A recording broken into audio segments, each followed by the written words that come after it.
Hello everyone, my name is Satails and today we will make a planet with procedural materials and learn how to animate it in an easy way. Let's go! First we will select all with A and delete everything with X. Then we will add a mesh UV sphere. Go to modifier, add modifier, generate subdivision subsurface. Change level viewport and render to 4. Right mouse button and choose shade smooth. Before we can start working on our material, we need to adjust some render settings. So go to render properties and switch from render engine Eevee to Cycles. Also, if you have a good graphics card, you can switch from CPU to GPU. Turn on the viewport denoise to get rid of the noise and make things easier for the eyes. Switch from the solid mode to the render mode. Add light area. Move it up with G plus Z. Scale it a bit with S. Duplicate the light with Shift plus Z. Move it down with Z. Rotate along the y-axis for 180 degrees with R plus Y plus 180. Duplicate the light with Shift plus D and move it to the left with Y. Move it up with G plus Z. Move it to the right with G plus X. Click on this little yellow circle on light and move it with left mouse button to point it at the UV sphere. Change the power of the third light to around 260 watts. Scale that light with S. Duplicate the light with Shift plus D and move it to the left with text. Again, click on the little yellow circle on light and move it with left mouse button to point it at UV sphere. Change the power of the fourth light to around 115 watts. Select the third light and duplicate the light with Shift plus D. Move it to the right with Y. Select this little yellow circle on light and move it with left mouse button to point it at UV sphere. If the lighting looks good, continue with the next step. Click on Material, click New. Rename the material to Planet Material. Place the cursor at the corner of the viewport until you see a little plus sign appear. Just pull it down to the left while holding the left mouse click. Open the shader editor in the window you just created. Click N to hide the sidebar on the right. Add texture, noise texture. Connect factor from noise texture with height from displacement. Connect displacement output from displacement node with displacement input on the material output node. To be able to displace the mesh, we needed to add the displacement node. At first, it won't work and will only show it as a bump map. To fix that, you need to enable both displacements and bump maps in the material settings. Change the scale in the displacement to around 0.3. Change the detail in the noise texture to around 4. Add converter, color ramp, and put it between noise texture and displacement. We added the color ramp so we can define where the land is and where the sea is. Move the black pointer to the right until you are satisfied with the sea-land ratio. Change the scale in the noise texture to around 3.5. Add another color ramp node with which we will define the colors of the land and the sea. Connect color from the color ramp with vector from the new color ramp node we just made. Connect color from the second color ramp with base color from principled BSDF. Change the first color in the second color ramp node from black to a nice shade of blue because that will be our ocean. Move the second color pointer closer to the blue one and make it yellowish. That will define beaches for our little world. Now we can start defining forests and mountains. Click plus to add another color and make it vibrant green.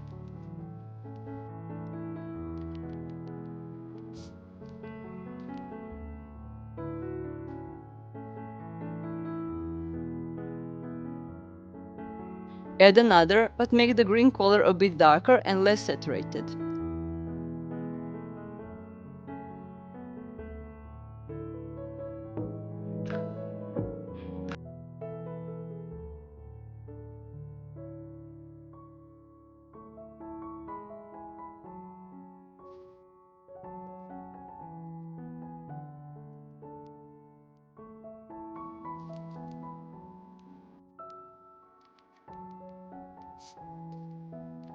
One more and make it gray for the mountains.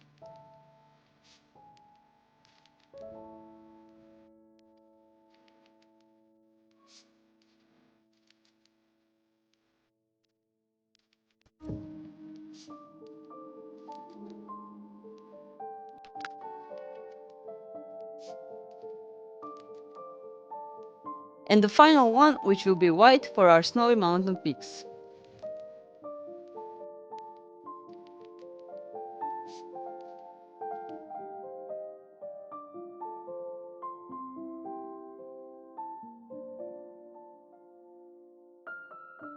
Add another color ramp node and connect factor from the noise texture node with factor from the new color ramp node we just added. Connect color from the color ramp with roughness from principled BSDF. We need to sharply define which part is shiny and which part is not. The closer the two colors are together, the sharper the border will be. Play around with it a bit until only the C part is shiny and the land is completely rough.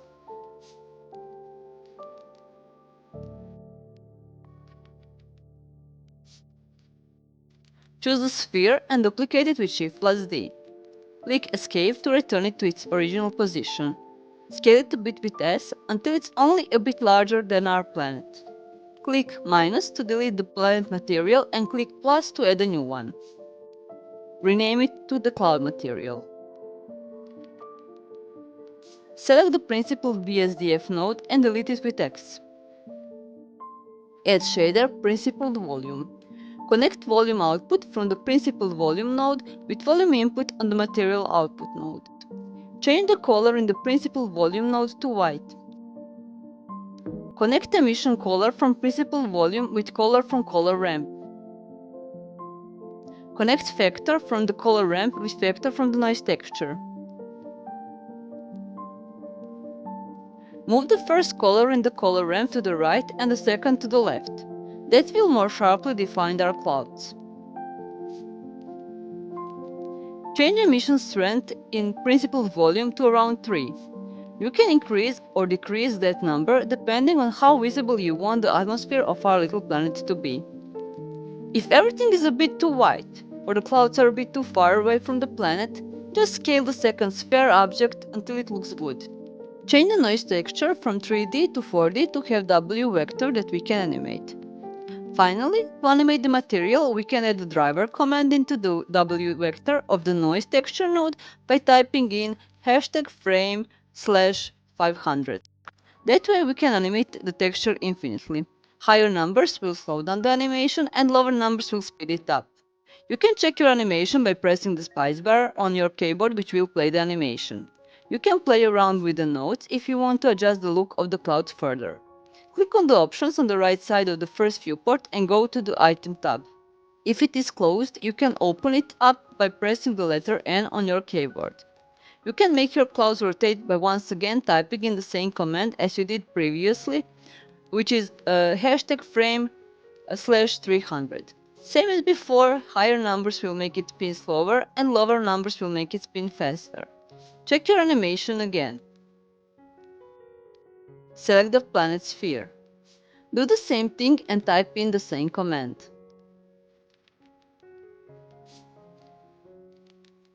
Check your animation again.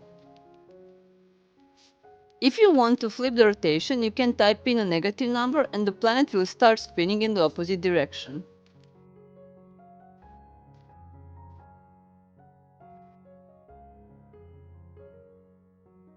Add camera.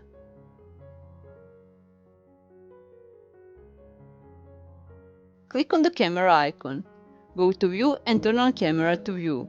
Now you can adjust the camera distance by scrolling up or down and rotate the view by pressing down the mouse wheel. If you want to move the entire camera, hold Shift and press the mouse wheel and move it around.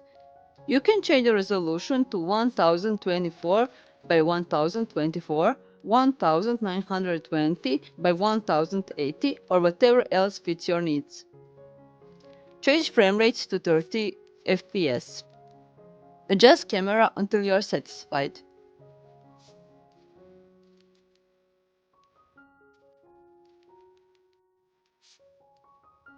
Go to the render options on the side. Change the noise threshold in render to 1 for much faster rendering but at the cost of quality.